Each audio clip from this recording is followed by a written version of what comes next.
ఆ అగ్ని ఆరాధనము నుండి సమస్తమైనటువంటి శ్రేయస్సు కలుగుతుంది. ఈ యజ్ఞం చేస్తే, అగ్నిని ఆరాధన చేస్తే విశేష ఫలితాలుగా 3 ఉద్భవిస్తాయి. ఒకటి, ఎవరు యజ్ఞం చేశారో వాడు ఉత్తమ లోకాలకు వెడతాడు. మీరు అందుకే చూడండి, ఎవరు ఇంద్ర పదవిలోకి ఎడతారు అంటే 100 యజ్ఞములు చేసిన వాడెవరో ఆయన ఇంద్ర పదవిలో కూర్చుంటాడు.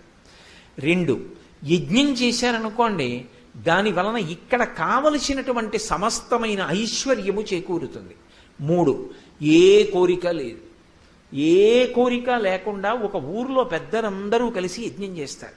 ఎందుకు చేస్తారో తెలుసా? అలా యజ్ఞం చేస్తే లోక కళ్యాణం జరుగుతుంది. సమృద్ధిగా వర్షాలు పడి పంటలు పండి అందరూ సంతోషంగా ఉంటారు. అందుకే లోక కళ్యాణం కోసమని యజ్ఞయాగాది క్రతువులు చేస్తారు.